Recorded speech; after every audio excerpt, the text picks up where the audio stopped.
Hi everyone, it's Yvette Blowitz from SPAITGIRL.com and welcome to the Spirit Girl Talk Show podcast. I'm super excited to be here with you today in this online audio space and with our very special guest, and her name is Nadira Persaud, and she is a makeup artist, beauty expert and author.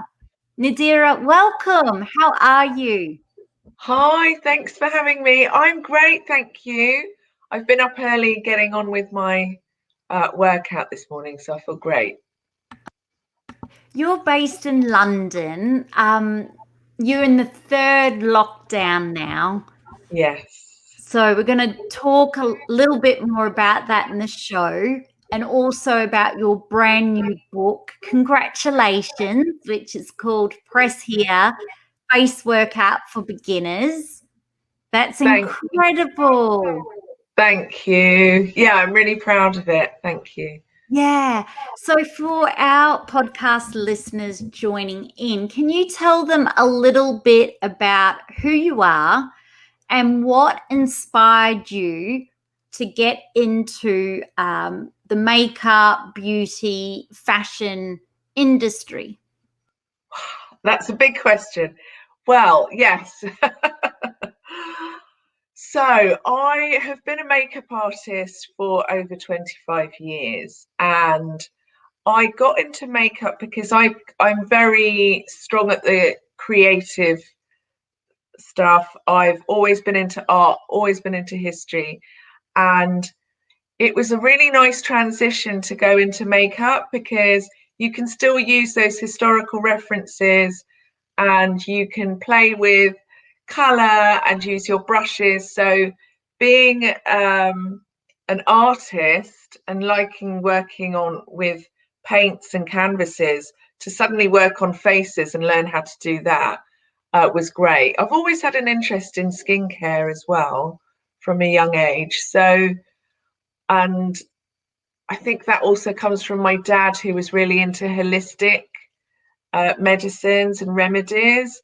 So all in all, everything sort of, there was a lot of synergy with all the interests and passions that I've had.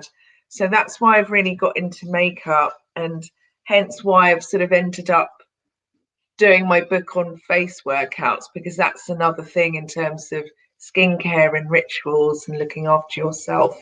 So I've really taken on a holistic approach to beauty, and I'm like that with makeup. To me, it's not just about the makeup, the color. I will still be looking at the skin because I think that's just as important. Actually, it just reminds me of when I used to go around with my portfolio when I was starting out. The idea about beauty, this is back in the 90s, idea about beauty was about color cosmetics and making statements. So when I had images in my portfolio that was just about skin, and you wouldn't necessarily see color makeup or anything, it was questioned a lot by clients. They just didn't really get it. But I'm so glad, moving on now, people get that aesthetic, that skin is just important as anything else. So yeah, that's always been my approach, and it's held me in good stead. I'm glad people get it now.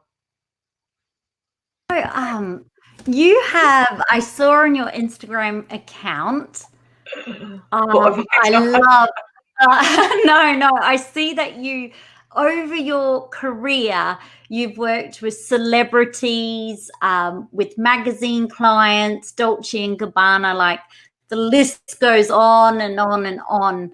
And it's very, did you ever dream when you first became a makeup artist that you would be working with all of these celebrities and big brands? Was that one of your goals? No, it wasn't. Happen? No, I was not really interested in that. And also back then in the 90s, it wasn't, the celebrity thing wasn't a big thing. That sort of seemed like another entity, because there was the film world, which I didn't feel like I could cross over into. I was more interested in fashion and beauty, and that didn't necessarily mean a celebrity. That was models, that's working to a vision. But I think that, eventually working with a lot of magazines like Vogue, Marie Claire, Tatler, I slowly got to get the right connections. That's also another thing. I didn't know anyone when I first started out. So we're talking about going in blind into an industry that's all about connections, all about people.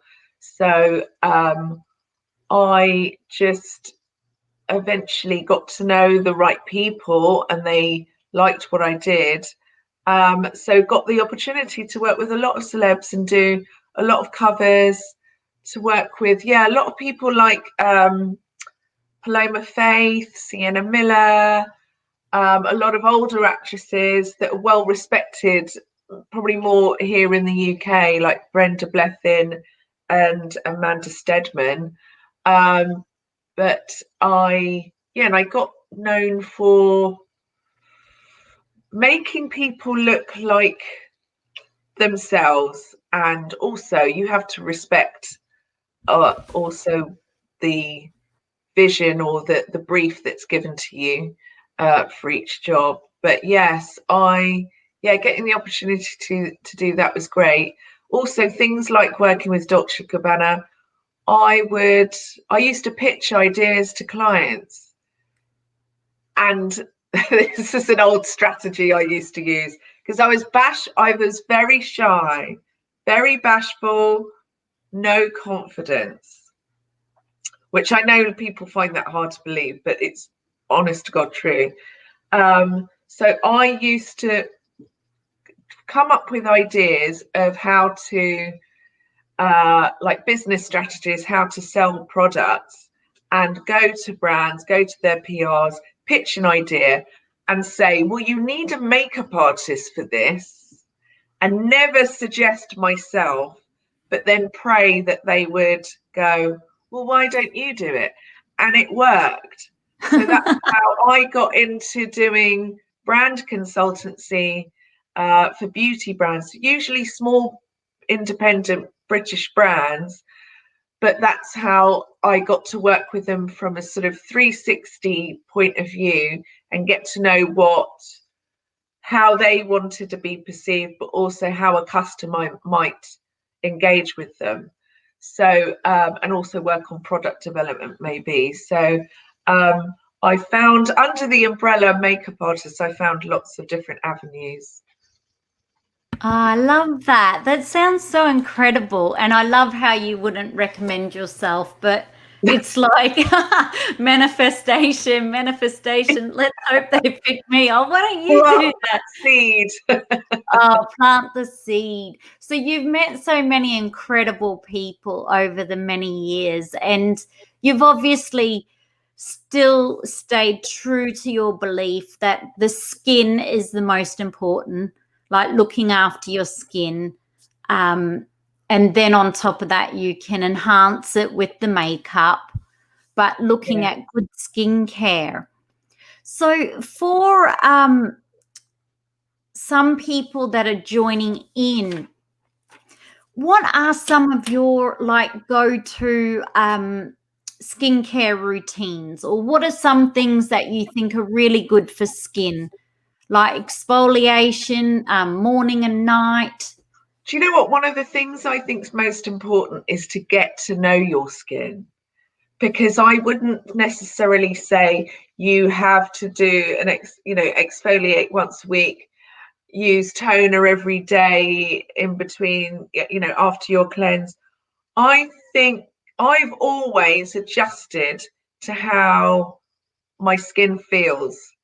And that can maybe be because I'm on my period, or it's after my period, or before my period.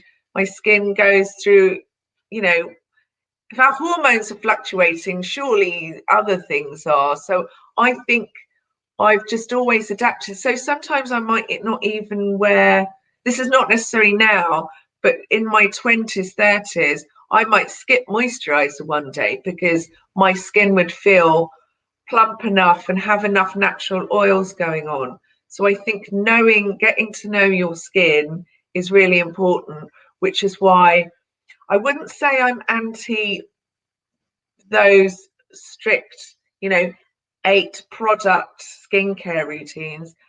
But are you really benefiting your skin by doing that all the time if you're not letting natural oils come through when they need to?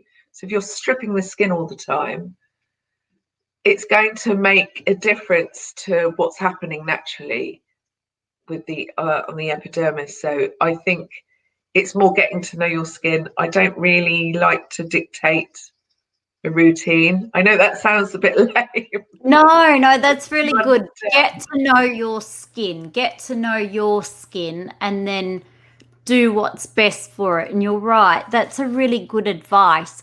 I always get asked by spa owners a question like, the seasons.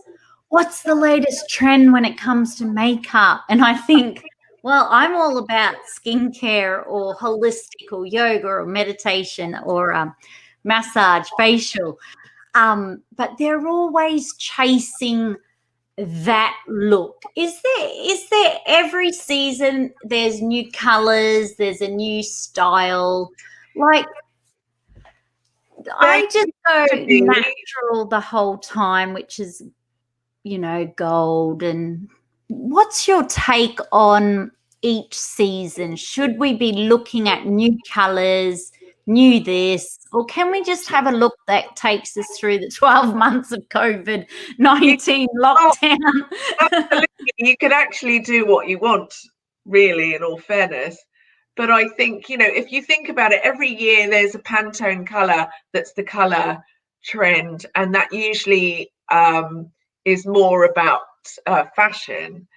But I think with makeup, the one thing that we've noticed in the last few years is there's a launch every 5 minutes and nothing's seasonal anymore. You might even get limited editions, but nothing happens within that seasonal calendar anymore. So I sort of think anything goes. And I would celebrate that because I'd rather people be an individual rather than feeling that they have to be part of or look like part of a tribe.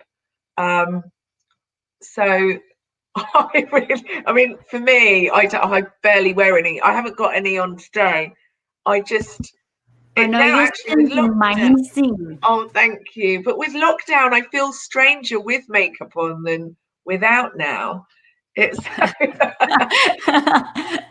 but I think just do whatever makes you feel comfortable. And also at the end of the day, I suppose my aesthetic when it comes to makeup is, especially for the over 40s, just bring out your features, because a lot of things sort of disappear or sag or go south, that you just want to bring out your features. So define those eyebrows, but it's finding the products, it's finding the right texture, especially as we get older. It's not saying you've got to wear more.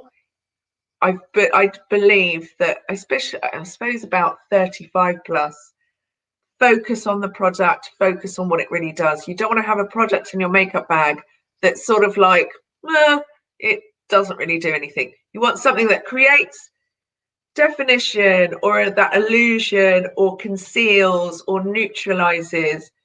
And then you have a nice streamlined makeup bag that's your everyday makeup bag of about 5 products. This is how I teach people when I do my one-to-one sessions or online sessions. Actually have about 5 go-to products that you will use every day, and then in terms of switching it up, have 1 or 2 products that can just go from day to night and you feel like you've made a statement and you've got a different look. And that could be a bright lip, that could be a colored eyeliner, or a gel liner that's in a color or with glitter or whatever.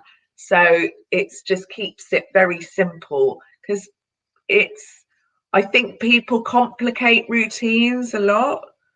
And I think people believe that they should be doing something all the time. There's a lot of pressure on people to just follow these trends. Do what suits you. I love that. I love that advice. Do what suits you. And how can we contact you? We can contact you to do these sessions that you're doing. These online coaching sessions sound amazing. I'm just thinking for any spa owners out there who want to they're delving a little bit still in makeup, but their number one passion really is facials and massage and all of that, but they're still having to offer that. So would they just go to your website at nadiramakeup.com if they're wanting to learn more? Yeah, and I mean, I keep them very bespoke. Whatever people want to achieve out of a session, I will ask the right questions before, get to know a lot, and then figure, get a sort of rougher idea about where we can go with this. And then when we do the session, you're not wasting any time finding out stuff. And so I'm there ready. And if I need to show products, I've got the products, and to show the texture, show formulations. It's just really practical. They're all really practical sessions. And that's the same with my face workout sessions or skincare sessions. It's they're very bespoke. Love it. Love it. That's incredible. That is because I always got taught you've got to, I don't know how true this is, so I'll actually ask you this because you're a beauty expert, and if any of our audience are listening, maybe they could resonate with this, but I always got told you got to have, what was it, the new norm is we've got to have this brow, filled, mascara before we leave the house, and a bit of lippy. I don't know. I don't know who made that up, but I don't know who made that up. Might have been my sister. She doesn't leave home without makeup, but does it really matter? Is it just we do what's best for us, what we feel right for us? You know what? I think that, there's something in it. I think at the end of the day, everyone wants to sort of leave the home feeling like they can look in the mirror and go, yeah, okay, I'm happy with that. It's that. It's not what you should be doing, because that's a personal choice as well. Of course, if you feel like your eyes are disappearing and you need to enhance some more, use some eyelash curlers, go and put some mascara on, but don't be dictated to or governed by these weird rules from they or whoever has said to them in a magazine or whatever, because I don't think expert advice should be dictatorial. I think it should be helpful, it's guidance, it's constructive, but it's mainly down to the individual. You can't, I have women in my sessions where they'll say, well, I was told that I can't wear this, I was told I can't wear that. And just, well, says who?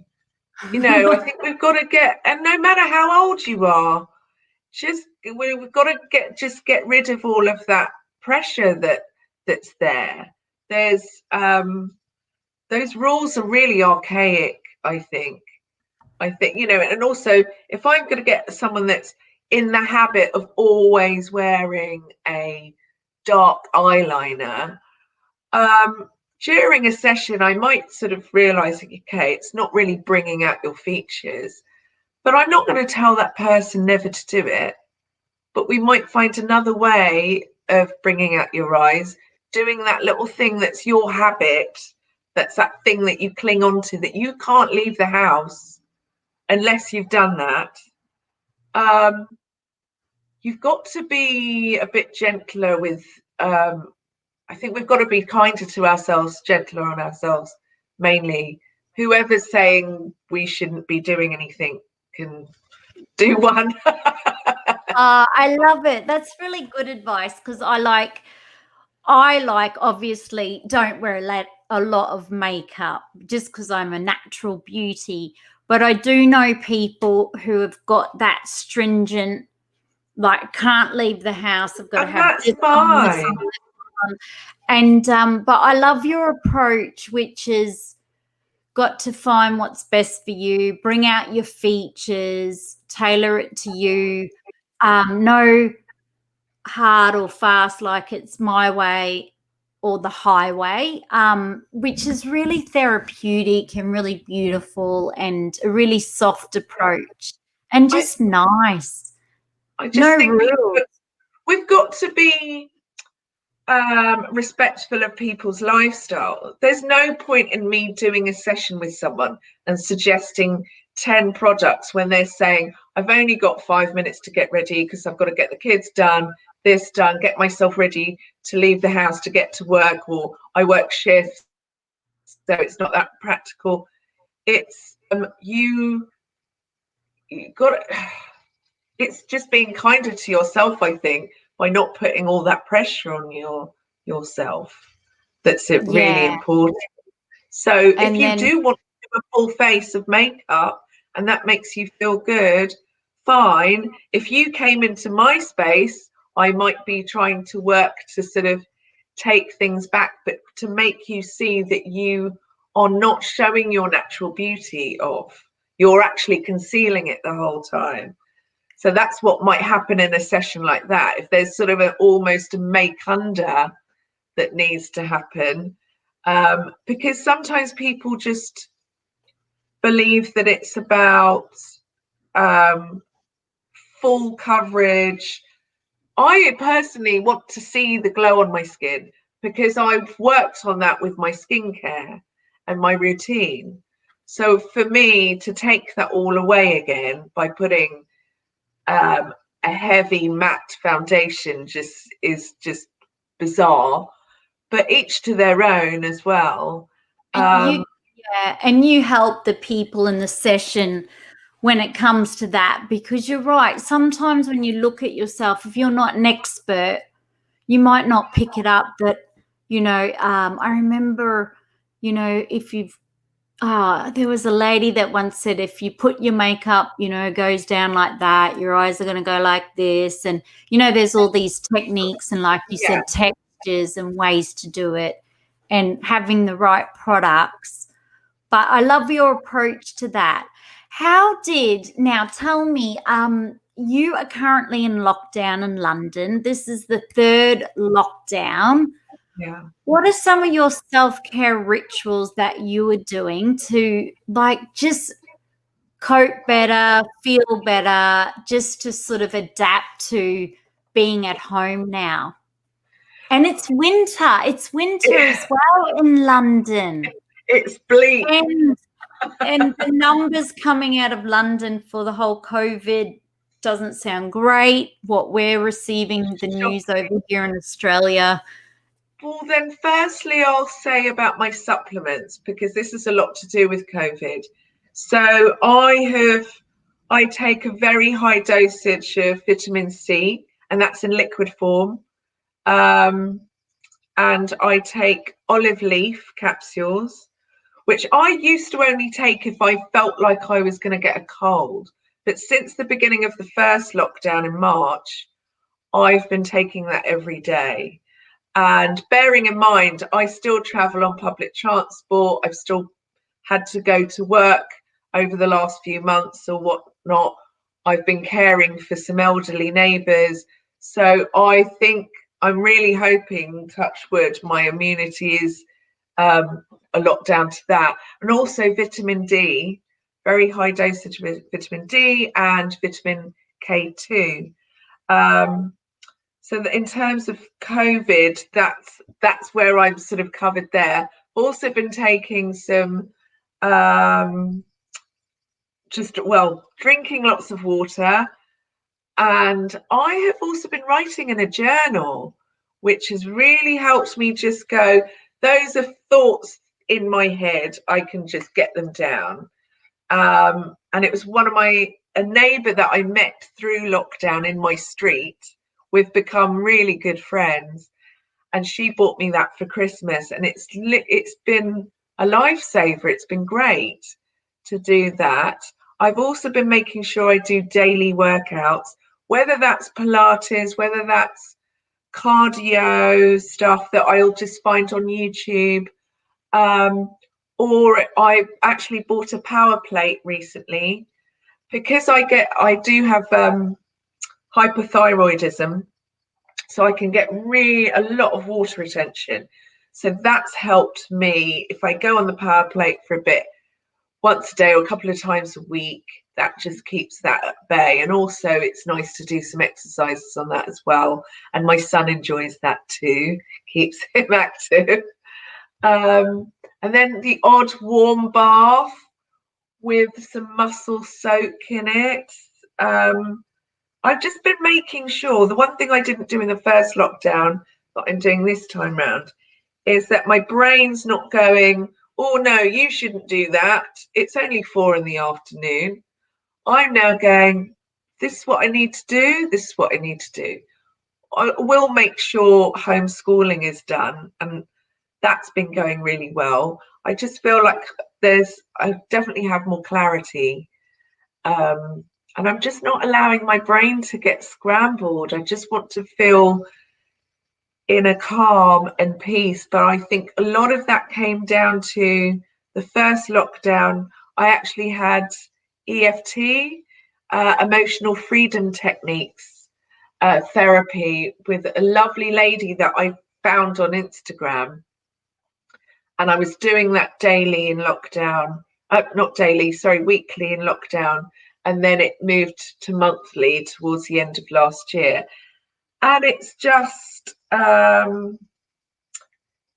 it's made me delve deeper into a lot of personal stuff, but just like, I suppose, with the journaling, it's dealt with and then it just goes.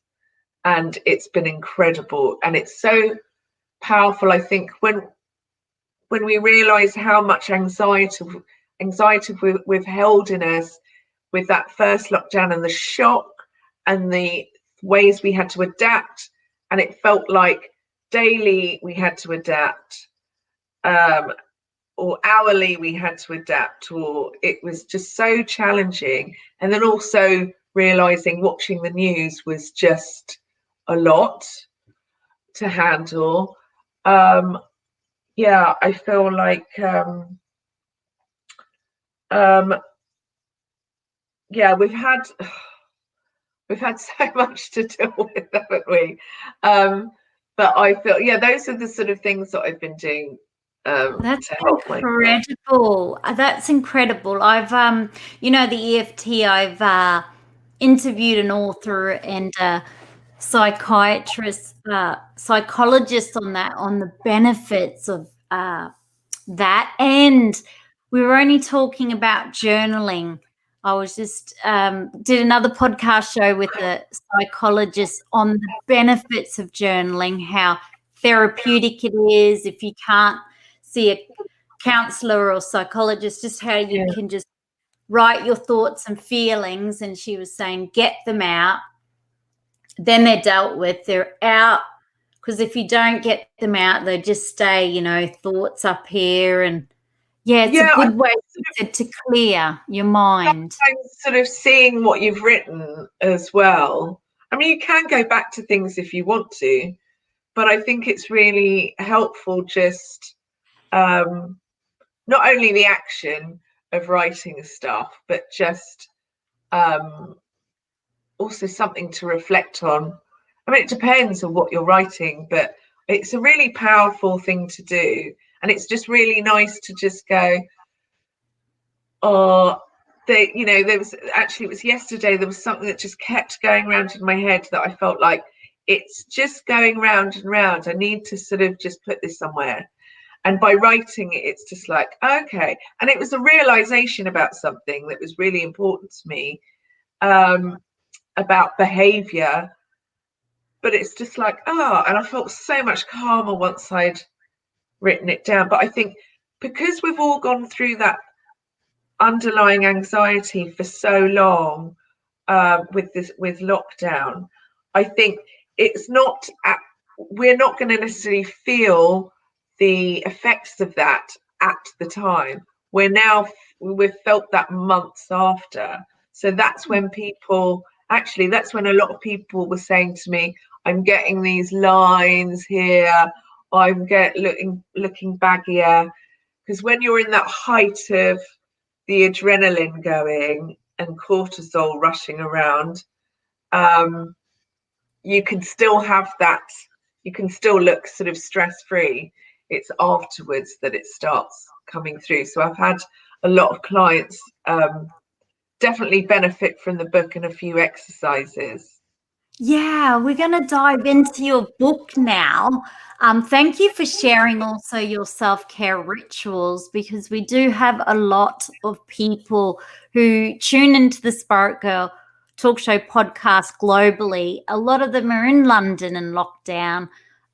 Brisbane here in Queensland, they just went into a 3-day lockdown, some suburbs in northern Sydney. Like, every country is at different stages of restrictions or this vaccine rolling out. We can't travel international from Australia, but everyone's going through some adversity or challenges or restrictions, or it's still not the norm. Like, you know, we're having to either wear masks in some places or social distance, and you know, so it's still a very chaotic.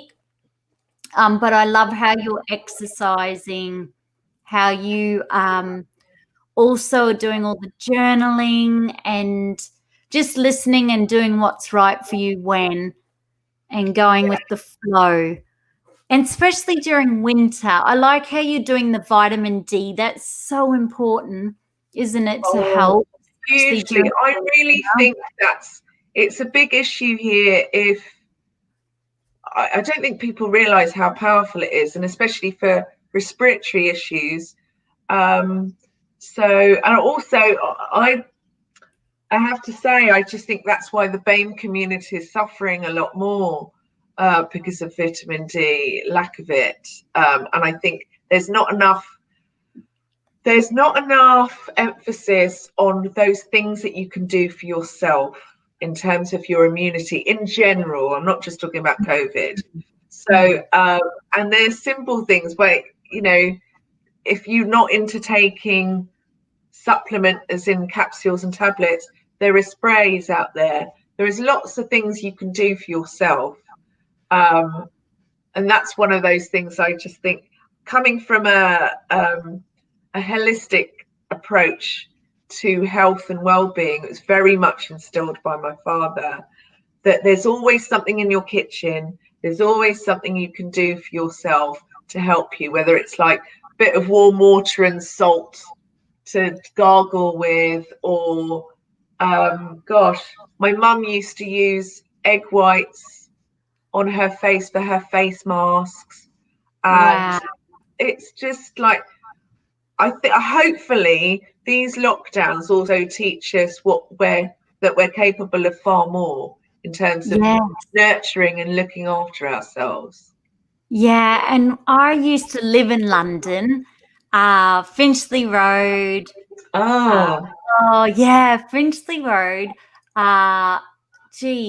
Fulham or near Hammersmith there. And anyhow, I did through winters, and coming from Australia, I was like, oh my goodness, it was cold, snowing. I can't remember seeing the sun come out for I felt like months. It was freezing cold. It was like you didn't feel like just going outside for a run because it was raining. And no, but it's important. Like, I got really like that seasonal. What is that? That's when that seasonal.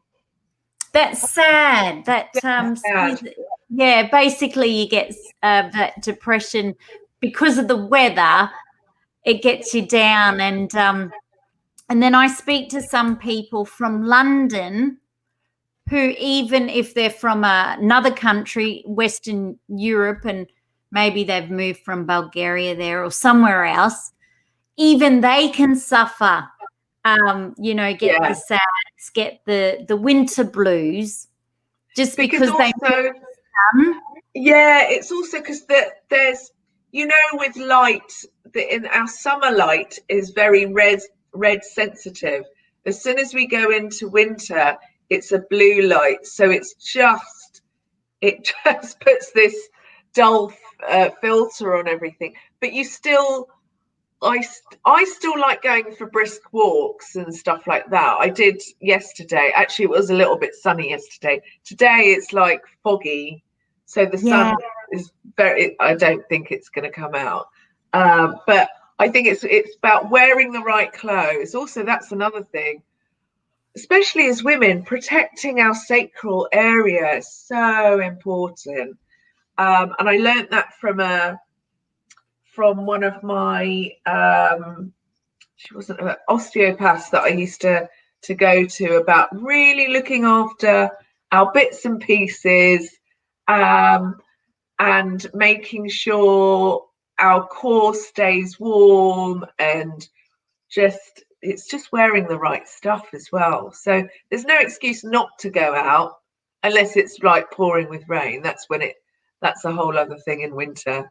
But that's good that you're still going outside. So in the lockdown, you can still go outside and do a walk or go and get essential. You can walk with one other person at a safe distance. I'm really lucky around here because it's quite residential, and there's bridle paths, there's little, there's small holdings, so it's quite sort of nice and pretty, and you can end up walking in the middle of the road. You're not going to get knocked over. There's nothing happening.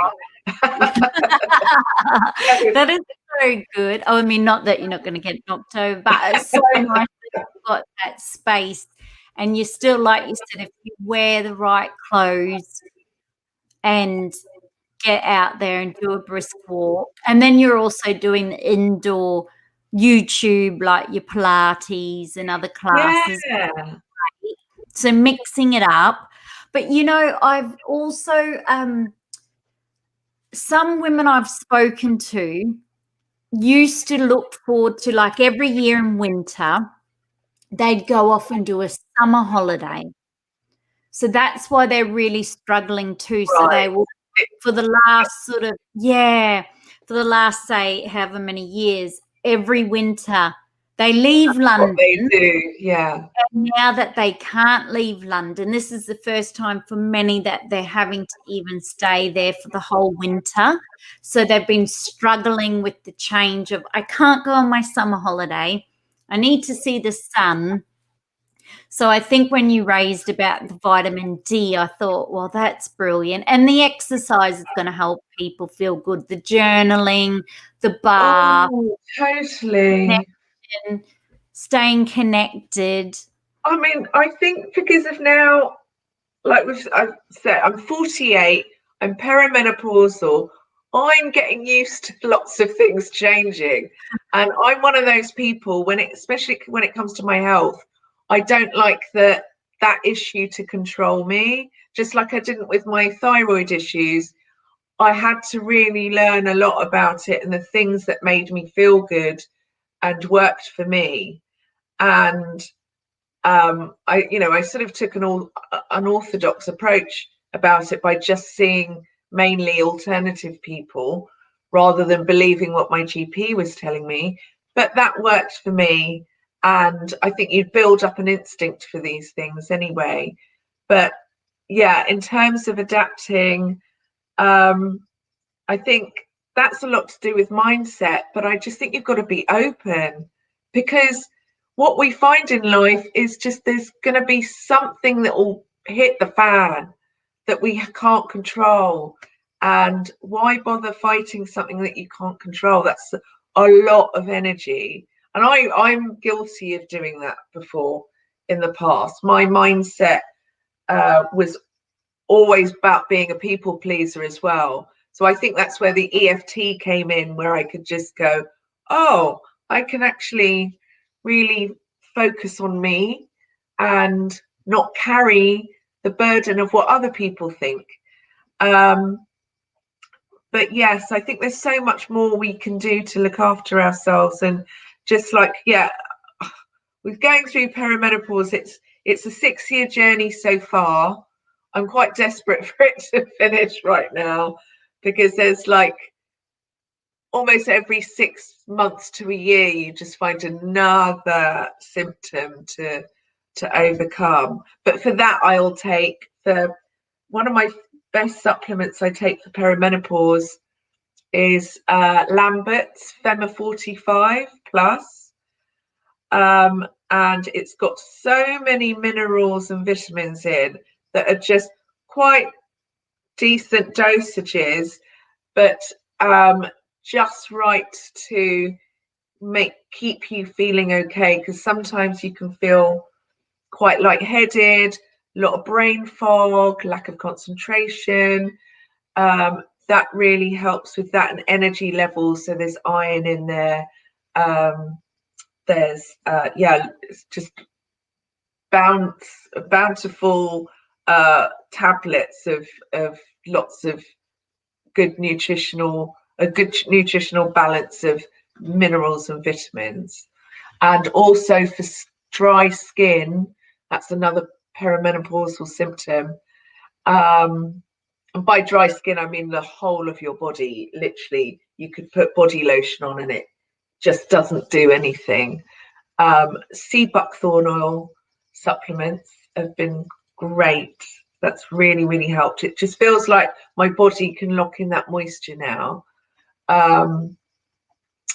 Those have been great. But yeah, it's a constant journey. I'm trying out some menopause supplements that are all natural. I'm trying to personally avoid HRT, because I don't believe it would necessarily work for me. I'm not very good on artificial hormones, and I already take thyroxine daily.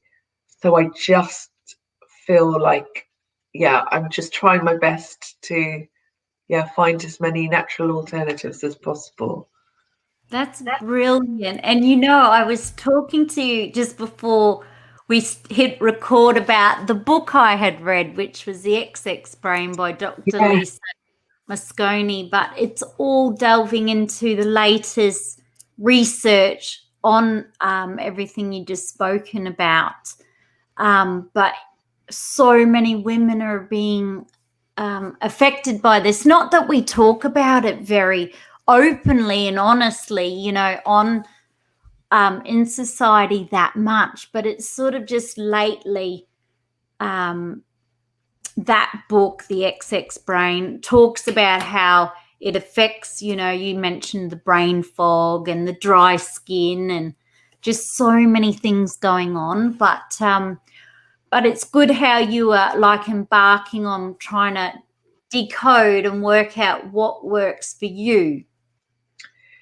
Yeah, absolutely. I mean, that works, that doesn't. Yes, that's good.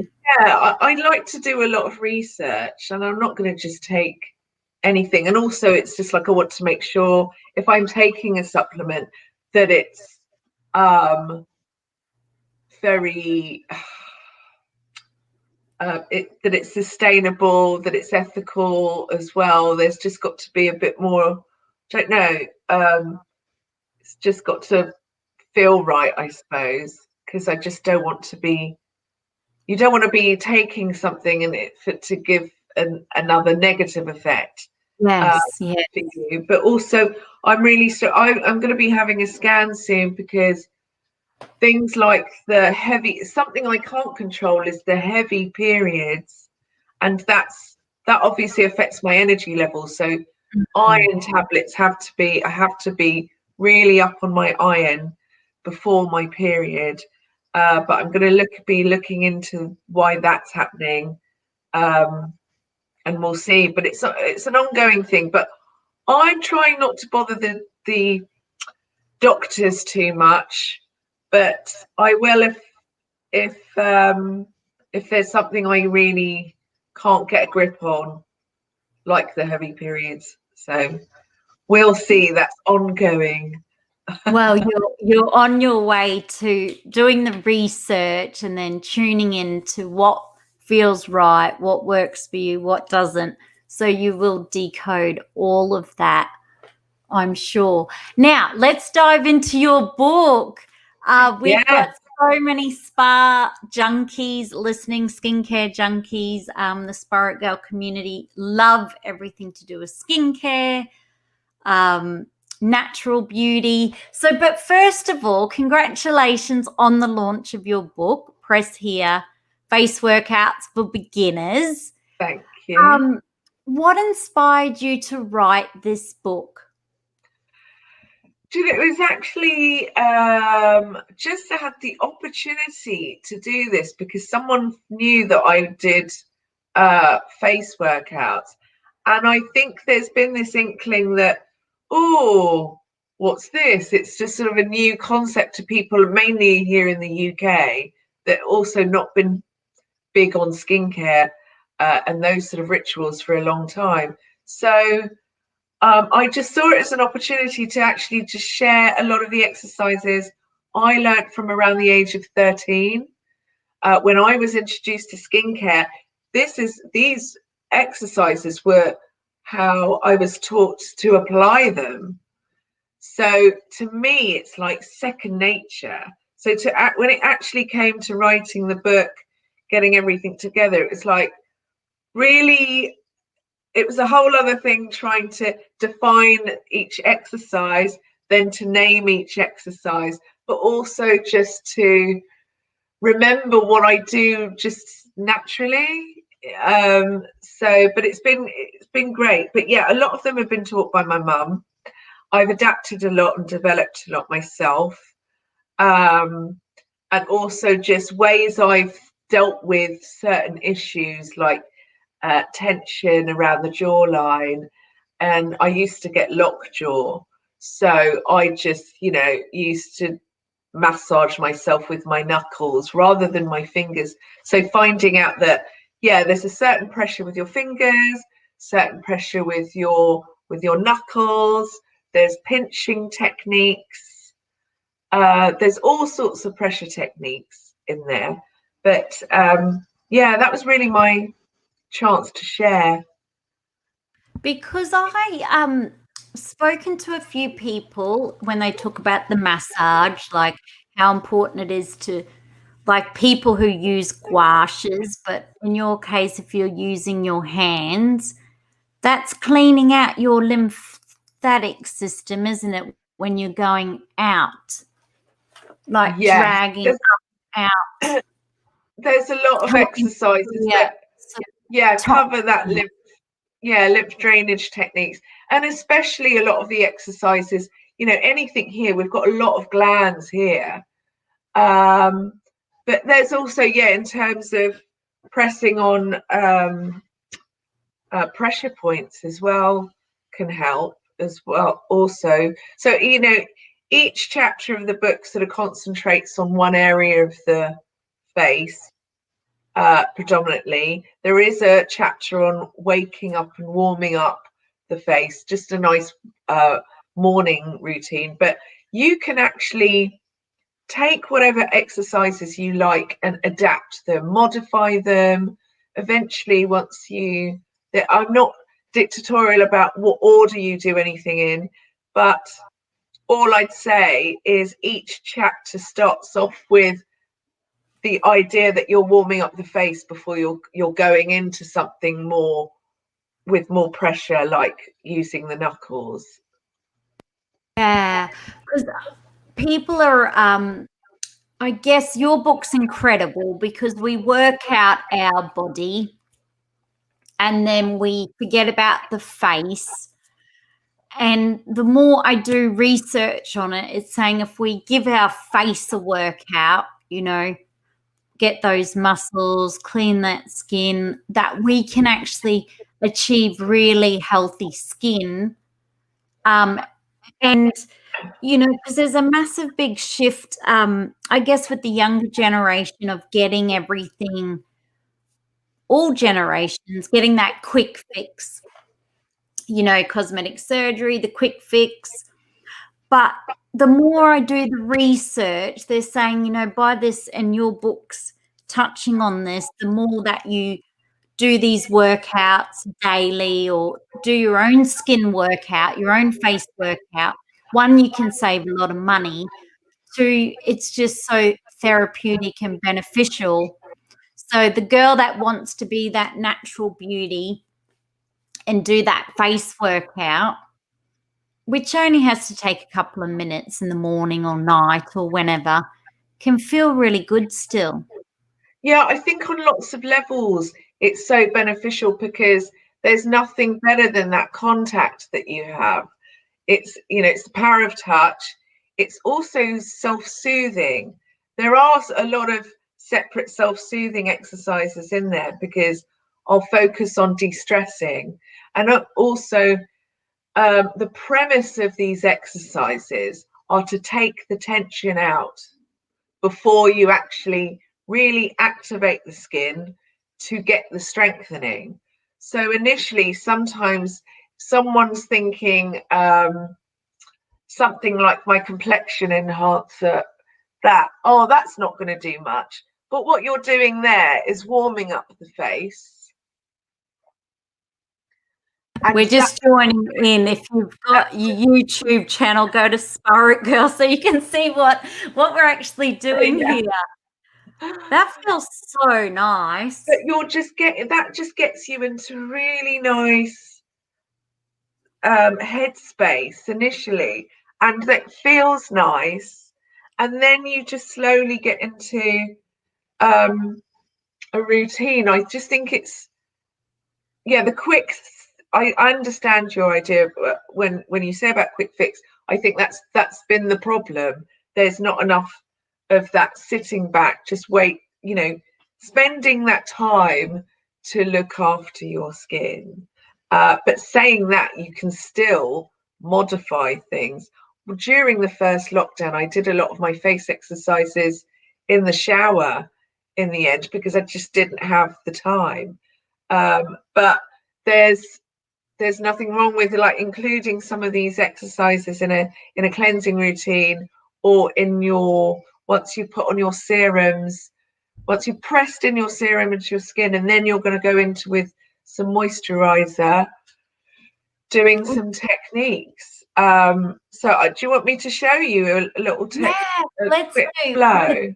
The audience through. So for anyone who's on audio, if you go to the SPAITGIRL YouTube channel, you can join in.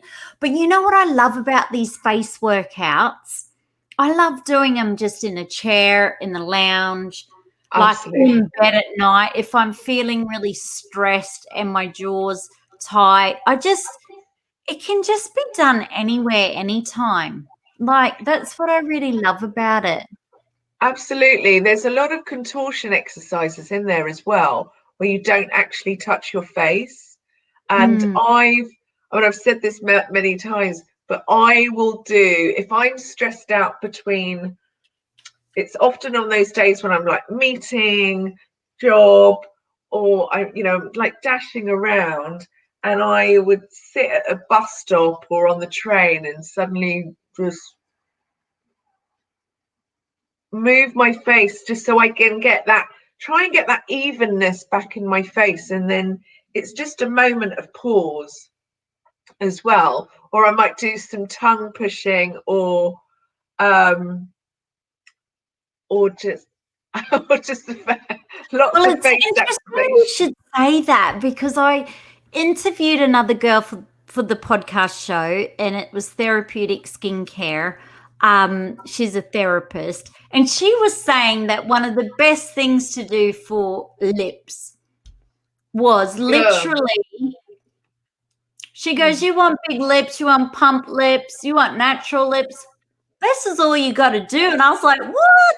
And legit, and it was just rolling the tongue around. Yeah. And she goes, that will give you a workout. Or biting I call it biteable lips, doing that. Just keeping keeping everything activated keeps the blood flowing. So the more oxygenation you have, that also leads to more clarity in the skin as well, because it's flowing. Well, and you think about it, when we go for an exercise, like even walking, like if we didn't work out our legs, say for 5 years, 6 years, we didn't walk out, like you're not going to have any muscle. About it, it's a bit like what I do like about, say, face workouts, which you're doing.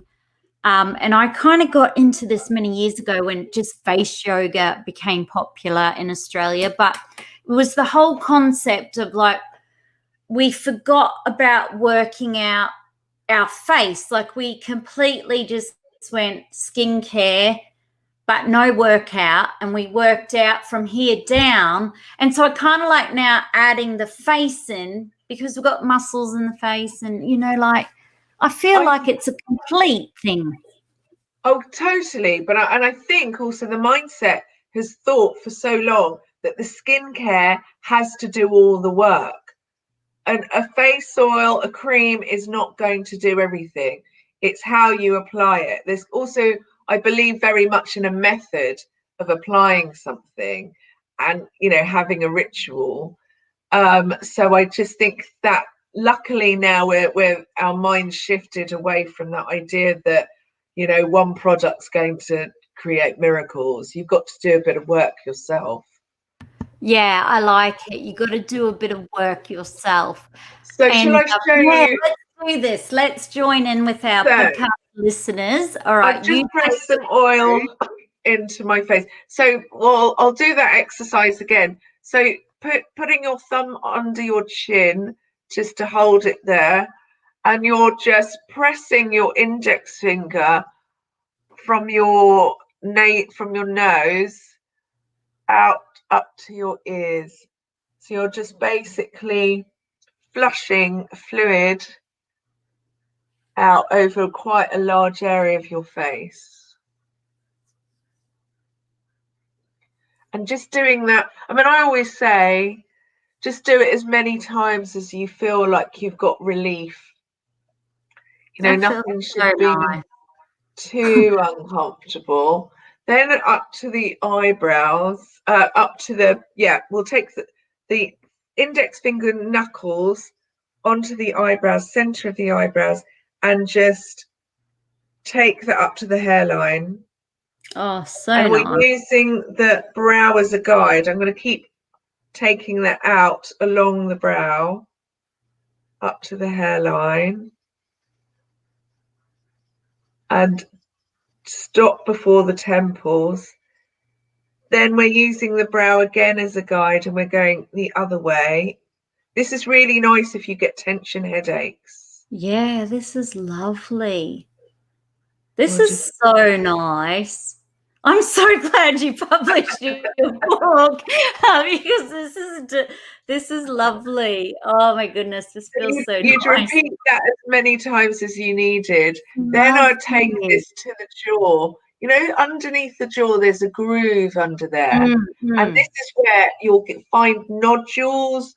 You'll find where blockages happen because the lymph glands aren't fully activated. Yeah. So we're taking the thumbs into that groove and gliding that up to the bottom of the earlobes. And for me personally, around here, I'm feeling a bit more tension. I've got a bit of tension there too, so it's so good to get in there. So, and then you'd want to hold it. Yep. Important to hold it on those areas so just things disperse and repeat. So you glide under that, into that groove.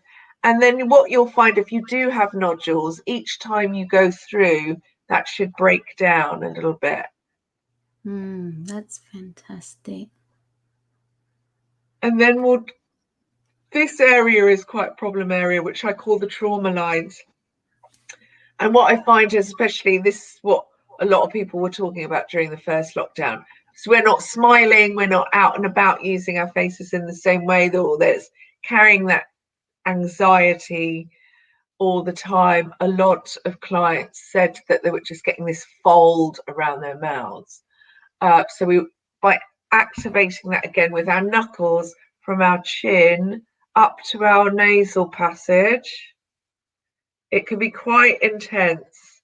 Just using your index fingers. That's it.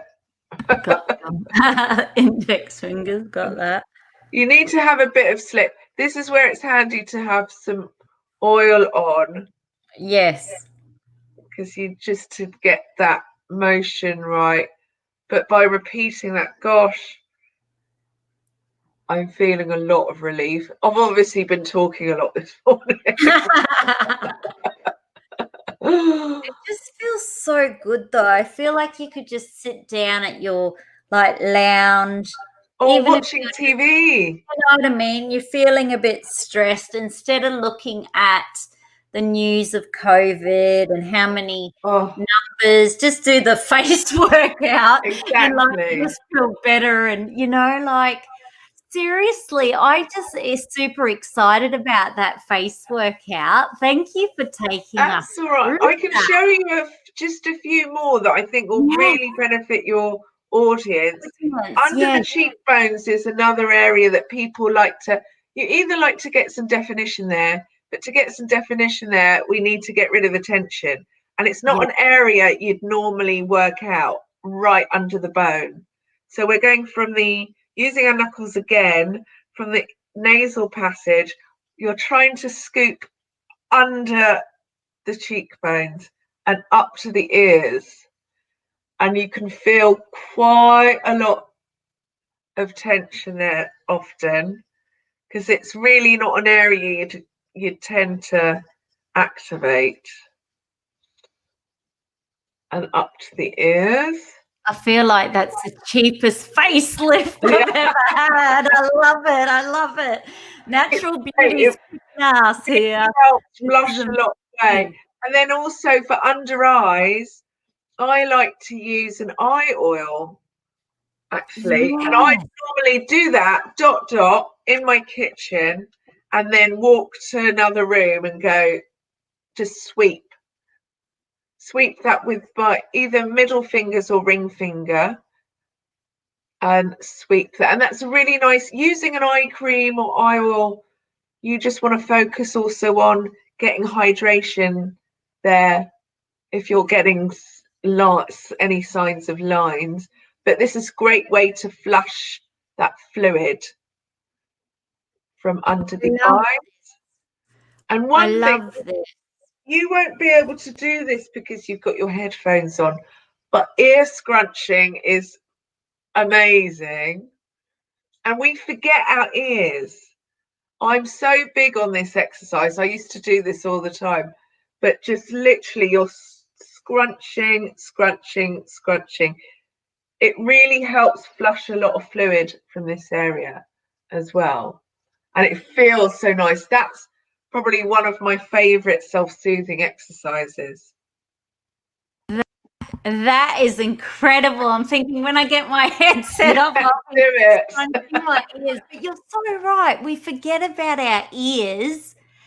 And we've even up until today, we've even forgotten about our face, giving our face, flushing out like you said, even just getting rid of that tension in the jaw feels amazing. And just through here, and that going under there was fantastic. But just getting that circulation and working it, how brilliant is that? Because if you think about it, if you're just say you had someone that literally didn't move from their couch for so many days or years, weeks, months, whatever, if you're not fully activating your face, it's the same thing. And we're working quite deeply when we do these exercises. It's not just on the surface. We are flushing fluid from the surface, but when we're going in, there's other exercises where you're really trying to get definition. There's one where you're getting so much work there and activation in these muscles that there's going to be a tightening effect with some of them. So if you're not working them out, we're basically really working at the framework of the face. Yeah, I love it. And so everything sort of hangs on to that in a better way. And you know that move you just did then, I remember meeting a spa therapist from Bali who then got a job in the Maldives. And one of her moves or things that she loved was like she would call it kissing the sky 5 times in the morning, where she'd go, oh, that's a nice one. And I was like, what are you doing? You know, what do you do? She's like, I call it my kissing the sky. But it was the same, similar to what you were saying, how she was working out her neck. And she, like you, was very clever, where people are searching for the holistic. How can I work my muscles or keep them toned, you know, and flush it out and get clearer skin naturally? People are on the hunt for, there are so many women and girls and even guys who don't want needles, who don't want chemicals in their skin or their face, or, you know, they're really on that natural beauty, spiritual, holistic wellness path, where they'd rather do that, you know, these moves. I mean, think about it in the same way as almost like body brushing. That seems it's such a simple thing to do, but that's essentially what you're doing for your body. You're flushing fluid, but also getting that activation going. So I don't believe in just masking something all the time with, you know, I will always, forever and a day, look for an alternative. If someone says to me, you have to take this, I'll be searching for something else that feels right for me. Yeah, well, I'm so excited that your book has launched, because it's like just perfect. I know, congratulations. This is so exciting, because, you know, it's in Australia with Pan Macmillan. Yes, but for our audience, what's the best way for them now to grab a copy of your book so they can really learn about the acupressure punch, like the points, you know, delve more into it, like read it in their own time, do a little exercise? Yeah, if they go to my website, nadiramakeup.com, there's a page there where they can access, find out information about where they can get the book. But also, I like to direct people to organabeautyandwellbeing.com. They ship all over the world, but they're a small business and they're all about conscious beauty. So they just don't take on anyone to sell. They check absolutely every sort of part of their path of selling products, and not only sustainability, traceability, obviously ingredients if that's the case, but they do some beautiful products, lovely soaps, obviously my book, but also some lovely makeup. So that's all, organabeautyandwellbeing.com. Oh, that's lovely. And they're based in the UK. They are based in the UK, but ship all over the world. Ship all over the world. So we'd be supporting then, obviously, your local economy, which is good for your book, but we can get it there. And I love how they're conscious beauty, because I really love sustainable beauty, natural beauty. I always have. I think I'm really lucky. My mum was a natural beauty, and I was grateful to grow up in an era where only at the time celebrities got cosmetic surgery. And sadly, the images I saw in magazines it didn't turn out well. So that really scarred me. They shame them, don't they? really sad, but the media at the time made the celebrities who got it back in that era, when I grew up in the 70s and 80s, the media literally, if they found out a celebrity had gotten cosmetic surgery on their face, they'd show the before, the after, anything that went bad. They made out like they were freaks. So it's really uncanny now that in, like, I say 2020, the media are like, no, you're the cool person now because you've got all this cosmetic surgery. You're 21 and you just got your whole face done. You're cool. But I grew up in an era where media were like, that wasn't cool. So I guess I'm grateful that as much as the media at the time pointed out that cosmetic surgery was only for celebrities and people who had money, and it was a bit of a freak show, that has now instilled in me to never have any. So I guess it's, I think it's a lot to do with the fact that they call them non-surgical procedures now. So there's an idea that you're not, some people believe that they're not doing anything of that nature. It's transformative, but it's like getting your teeth done. So I think it's a lot to do with it's still tapping into that woman that's insecure, and it's the way they're doing it. But it's, you know what, each to their own. Yeah, but I'm not following that path personally. No, I'm just I'm trying not to. Yeah, well, I mean, it's just different.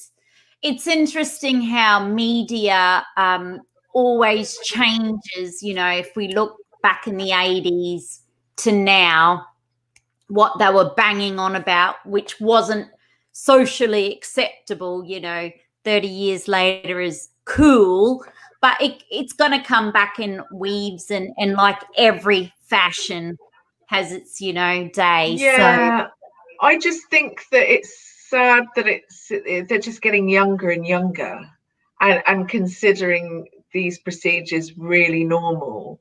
And actually, they're the ones that are actually the 20-somethings who are getting surgical treatments done will never be able to leave the house feeling good about themselves, because there will always be something. Do you know what I mean? Yeah, and the beauty of makeup is that it comes off. That's what I love about it. It's transformative, but you're not committing to it forever. Yeah. So I feel like what these treatments do at the moment, they're just tapping into a lot of insecurities and not really, I don't know, just imagine never knowing what your face really looks like for many years to come. To people, girls that do follow SPAITGIRL, and one of them had opened up to me, not that I would repeat her name or his name, but saying that during lockdown, they really struggled because they couldn't actually leave the house because they couldn't get their treatment. Yeah. To enhance the lips, make them bigger and bigger. And so when they were looking in the mirror, they didn't like what they saw, and they were unhappy and even more depressed because they couldn't get the treatment. So they were hanging out to get the treatment to then look a certain way. So it's definitely a bit of a mind game. I think the biggest challenge for people, like, I'm very big on mindset. I want to be able to stand in front of the mirror, and I struggled with my body image in my 20s, and that was looking at myself at a size 10 thinking I was fat, getting to a size 9 still thinking I'm fat, getting to a size 8 still think I'm fat, like. Don't you look back at photos and think, what was I paranoid about? Yeah, and that was just because back then we only had a few magazines. Yeah. A couple of magazines, but we were still feeling under pressure then. I mean, the younger generation now, they're bombarded with, you know, TikTok, Instagram, this, and it's just modeling photos everywhere and image, body image and everything. And certain brands only show certain things. So they're under a lot of pressure. I think the best thing they can do is just, like I've said to a few people, when you can look at yourself in the mirror in your own two eyes and say, I am enough. Yeah. I'm enough. And you got to say it over every day, every day, every day. And there's mirror meditation now that Tara Wells does, New York City psychologist, who's helping models, who's helping actresses, who's helping influencers who are unhappy, you know, sadly, with the way they look, even if they get a lot of work. So it's an inward job, a real big job. For models and actresses, it's difficult because they'll get rejected for not necessarily just that, but they'll get rejected from jobs and, you know, if they're for auditions. So I suppose, but yes, absolutely agree. It's a mindset. And I really struggled with body image. And sometimes I look back and think, what was I freaking out about? Why? Really? I mean, a lot of that, the negative body image was instilled by my mum. She was just so heavy on that. But I'm so glad I've got to, like, now, I think it was around my late 30s, I finally felt like I got rid of that idea that I wasn't enough and that you know, why I was freaking out about my stretch marks before then and things like that. Now it's just like, take it or leave it. It's, you know, I'm going to do the best as I can to look after myself.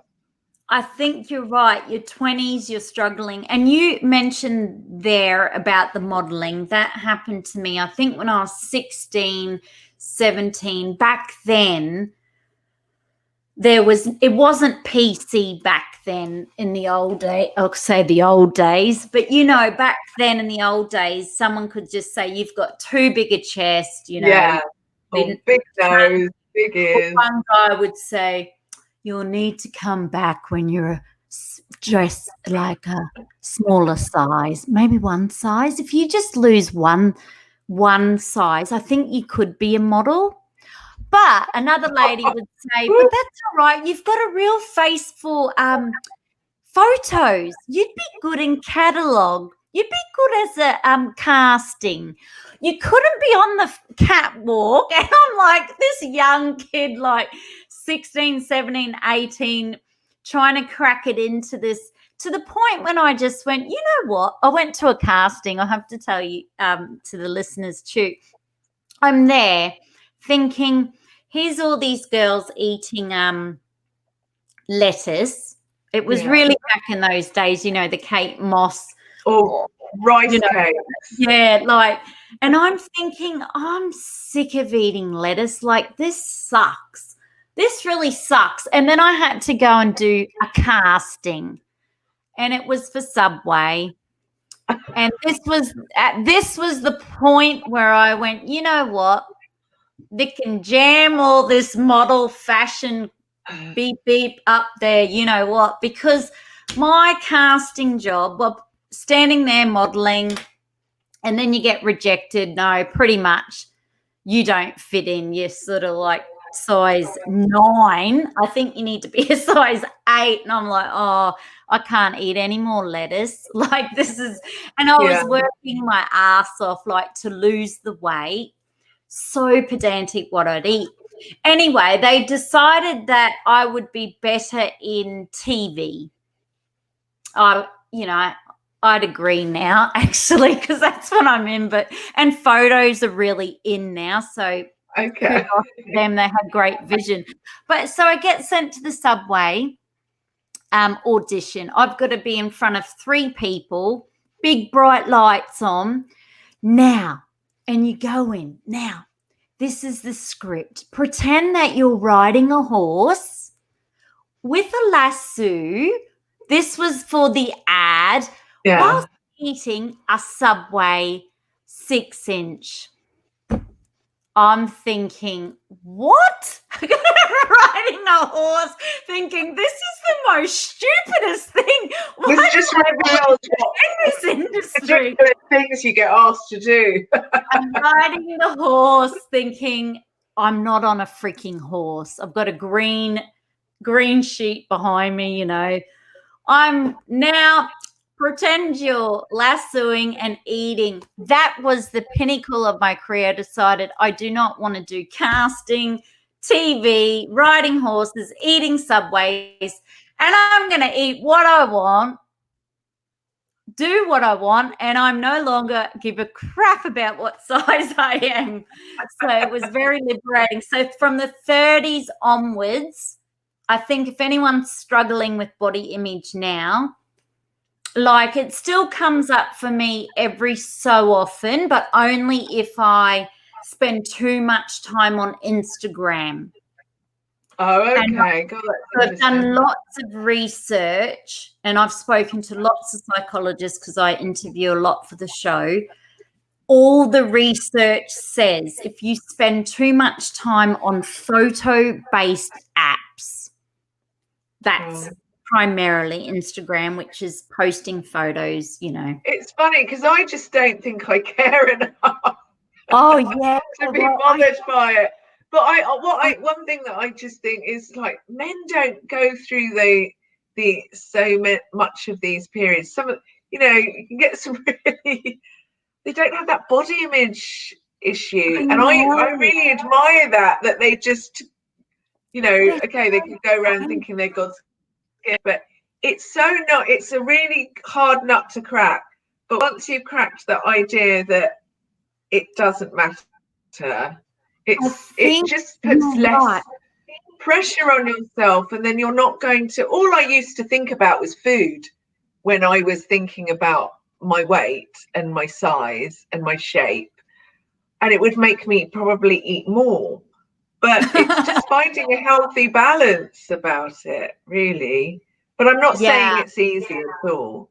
No, I think it took, for me and probably yourself and everyone tuning in, a lot of inward work to go, you know what?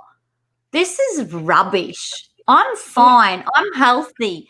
I'm freaking, you know, even if, as long as I exercise, try to eat healthy, and if I completely forget about the fashion standard or the beauty standard of, say, current branding or whatever. And then I think that's why I love podcasts now, because it's completely taken me back to when I first started, you know, the spa blogging. It was just writing words. No one gave a shit what, you know, what a writer looked like. No one cared what the writer looked like. And I kind of feel like podcast has taken me right back to my core essence of what I've loved, which is just conversation, sharing what you love, nothing to do with our body image, you know. And it's sort of it completely gets me out of that whole modeling industry kind of thing, because blogging from blogging, we'd do a post of, say, a spa bath. So back in the day when we were doing media, we had this spa bath. No one cared what the writer looked like. And then we had to get into the bath and then start being in the bath photos. And I was like, you know, how long can I be in a bath for? Am I going to be taking like photos of me in a bath when I'm 60 years old, like seriously, or 70 or 80? But you know, there are people at all ages taking photos of themselves and posting it. Kudos. But like, do you want to know what was fascinating? When I put this out there to the boy, you know, the general public, you're going to laugh at this. I said, I just want some feedback on this. I said, my career's really taking off here, and we've got new filters, you know, on the stories. And how would you feel about me in 20 years' time wearing bikini or a G-string and, you know, posting it out there? And and a lot of people said we didn't think that was appropriate. And I said, well, what do you mean? What? If you can be 20 and do that, why can't I be 60 and do that? And so it was hilarious. Like there was still standards on if you're this age, you can do this on media. But when you get to this age, say 60, 70, we don't want you posting yourself in a G-string at the beach. And I thought, oh, now, come on, where's the standards in this? It should be for standards. But anyway, I could talk to you all night and day about life and love and all of these incredible things. But it's been so beautiful speaking to you. So much fun. Oh, we've gone on a tangent. I took you off a tangent, but beautiful. Now, how can we stay in touch with you after this show and continue this there's Instagram, which is at Nadira Makeup and Hair, but you can contact me via my website, nadiramakeup.com, and you'll find all the links there. Well, we'll say goodbye, and thanks again for spending so much time with myself and the Spirit Girl podcast show. I really hope they loved learning about your press hair face workout for beginners. You've got your basically they can hang out with you online. Also, they can do coaching sessions with you after this show and reach out to you for more help and support. And thank you for sharing your heart and soul, and congratulations again on your book launch. Oh, thank you. So beautiful. I'm glad we got to connect, and thank you for the laughs and for your honesty. Oh, and thank you for actually making beauty, because you're my first makeup artist I've ever had on the show. And I don't normally delve into beauty as such or makeup, but because of your holistic approach and bringing out your natural features and doing what's right for you and working out the face, it just was such a great fit. So I'm just so honored and privileged to share you with the community at spiritgirl.com. So thank you so much again. Oh, thank you for having me. It's been lovely. Yeah, really it's been incredible. Well, I'll say good night and good morning to you in London. And I hope you all get through the London lockdown or wherever you are in the world, that you are inspired now to look at your own health and wellness from a holistic perspective and to find things that feel right for you.